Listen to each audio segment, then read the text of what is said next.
Hello guys, कैसे हैं आप सब? ठीक ठाक होंगे। मेरा नाम जाहिद है और आज एक और वीडियो के साथ हाजिर हूँ। आज हम जा रहे हैं स्वेक लेक घूमने अपने ऑफिस के दोस्तों के साथ। तो स्वेक लेक में कभी नहीं गया तो सोचा कि आज स्वेक लेक घूम लेते हैं। और स्वेक लेक लाहौर से तकरीबन 270 किलोमीटर के फासले पे है और ये कलर कहार के साथ वाक़ है। तो अभी हम जा रहे हैं स्वेक लेक, फिर आपको बताएंगे लेक किस तरह की है, वहाँ पे जाना चाहिए या नहीं जाना चाहिए। Okay guys, stay tuned.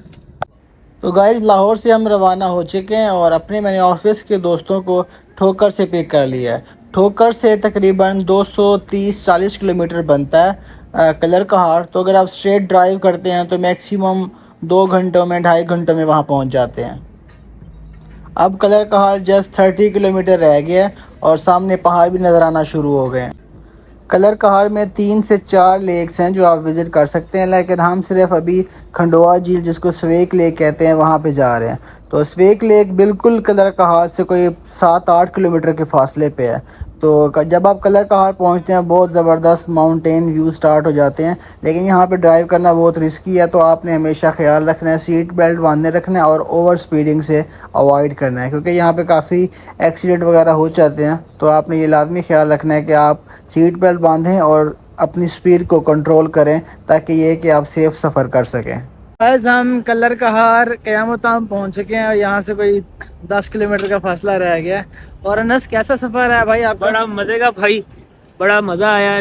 Zig zag road थे, बड़ा एंजॉय किया। क्या बात है यार, क्या बात। सामने चेक करो कितना ज़बरदस्त व्यू आया पहाड़ का। ये बीजे भाई आ रहे हैं। कलर कहार क़यामताम पे सोचा कि थोड़ा पेट पूजा कर लेते ताकि फिर भूख ना लगे। लगी है भूख और कलर कहार क़यामताम पे रुके हैं, कुछ खाने के लिए ले रहे हैं, हल्का फुल्का खा लेते हैं, फिर आगे निकलते हैं लेक की तरफ। तो अब हम मोटरवे से नीचे उतर चुके हुए हैं और लेक की तरफ जा रहे हैं। लेक का रास्ता पथरीला है, आपने इस रास्ते को मद्देनज़र रखते हुए यहाँ पे जाना है। तो अब हम आलमोस्ट वहाँ पे पहुँच चुके हुए हैं जहाँ हमने गाड़ी को पार्क करना है। अब यहाँ पे हम गाड़ी को पार्क करके फिर अपना साजो सामान निकाल के लेक की तरफ रवाना होंगे। गाइस, हम ये खंडोआ झील, जिसको स्वेक लेक कहते हैं, उसकी पार्किंग में पहुंच चुके हैं और यहाँ से तकरीबन 1 घंटा लगेगा। अब यहाँ से हम हाइकिंग स्टार्ट करने लगे। बॉयज़ रेडी हो रहे हैं, तो इंशाल्लाह फिर लेक जाके आपसे मिलते हैं। हाइकिंग हो चुकी है स्टार्ट और अब हम पार्किंग से रवाना हो चुके हैं स्वेक लेक की तरफ। गाइस, हाइकिंग स्टार्ट हो चुकी है और 4 किलोमीटर का ट्रैक है। बंदा बता रहा था बीजे की तो फट के हाथ में आ गई थी लेकिन शुरू है यार, अभी तो पार्टी शुरू हुई है। तो यार लाजमी आओ, बड़ी फिट जगह है, गर्मी भी नहीं है और ट्रैक भी बहुत मजे का। नॉर्मली इस तरह के व्यूज़ जब आप कश्मीर साइड पे जाते हैं वहाँ पे होते हैं।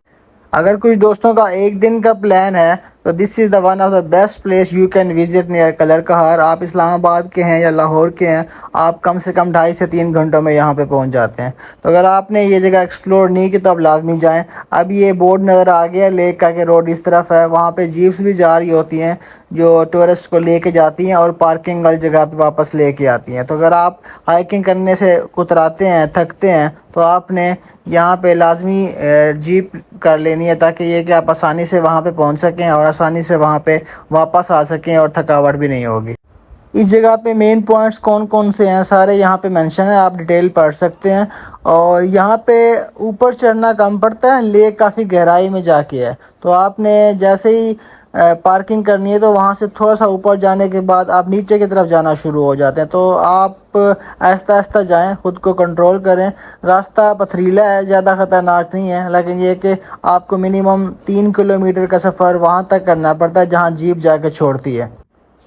ये अब हम उस जगह पहुंच चुके हैं जहां पार्किंग से जीप लेके मैक्सिमम यहां तक आ सकती है। ये 3 किलोमीटर का रास्ता है।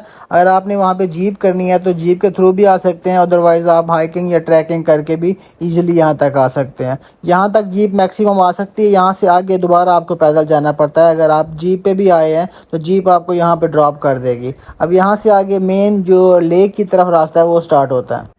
जीप का रास्ता हो चुका है यहाँ तक ख़त्म और आगे जो रास्ता है वो सिर्फ ये है कि आप वॉक करके जा सकते हैं। अब यहाँ से आगे लेक की तरफ पैदल जाना है। गाइस, बस 3 किलोमीटर तकरीबन चल चुके हैं, कह रहे थे कि 4 किलोमीटर दूर है। अब यहाँ पे रास्ता बहुत तंग हो गया